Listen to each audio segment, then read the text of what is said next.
कहानी की शुरुआत होती है। एक वीरान और स्याह रात थी। आसमान पर काले बादल गरज रहे थे। बिजली की एक तेज चमक से सामने की पुरानी हवेली दिखाई देती है, जो सदियों से वीरान पड़ी थी। कहा जाता था कि वो हवेली सोने के सिक्कों से भरी थी, इतना सोना कि अगर कोई उसे पा जाए तो पीढ़ियों तक राजा बनकर जिए। पर कोई भी जिंदा लौट कर नहीं आया। जो भी वहाँ गया वो भस्म हो गया। उसी गांव में एक लड़का रहता था जिसका नाम था रेस्टार। गरीब, सीधा साधा, मगर दिल से बहुत मजबूत। पूरे दिन खेतों में काम करता और रात को पेड़ के नीचे सो जाता। गांव वाले उसे ताने मारते थे, अबे ओ गरीबिया, तू हवेली की तरफ गया ना तो राख हो जाएगा। तू तो खेतों की मिट्टी है, सोने की हवेली तेरे लिए नहीं। पर रेस्टार कभी गुस्सा नहीं करता, बस एक हल्की सी मुस्कान देकर चुप हो जाता। गांव का सबसे अमीर और घमंडी लड़का था रौनक ठाकुर। उसका लालच इतना गहरा था कि वो हर महीने किसी गांव वाले को जबरदस्ती हवेली में भेजता सोना लाने के लिए। और फिर कुछ देर बाद सिर्फ राख बचती। सोना मेरा होगा, चाहे जो भी करना पड़े। रौनक खुद से बड़बड़ाता। गांव वाले डरे हुए थे,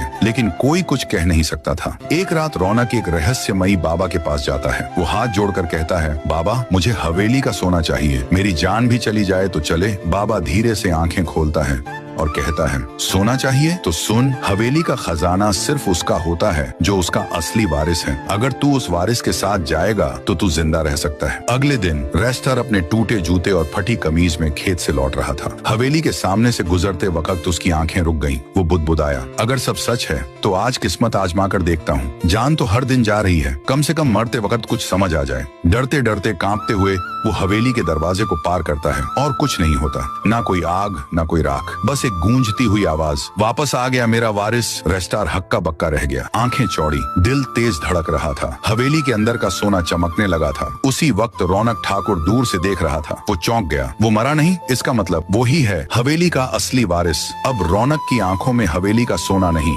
रेस्टार की मौत की आग जल रही थी। अगले दिन से रौनक ने पूरे गाँव में ऐलान कर दिया, रेस्टार को खोजो, जिंदा या मुर्दा। गाँव में हड़कंप मच गया। रेस्टार को छुपना पड़ा। उसकी जान अब खतरे में थी और खजाना अब वो सिर्फ लालच नहीं, एक लड़ाई बन चुका था। आगे क्या होगा? क्या रेस्टार हवेली के सच को पूरी तरह जान पाएगा? क्या रौनक ठाकुर उसे मारकर खुद वारिस बनने की कोशिश करेगा? या हवेली का रहस्य कुछ और भी बड़ा है? अगर आप चाहें तो मैं इसका अगला पार्ट भी लिख सकता हूँ, जिसमें हवेली का भूतिया सच, रेस्टार की माँ से जुड़ा एक गहरा राज और रौनक का खतरनाक हमला दिखाया जाए। बोलिए, चाहिए पार्ट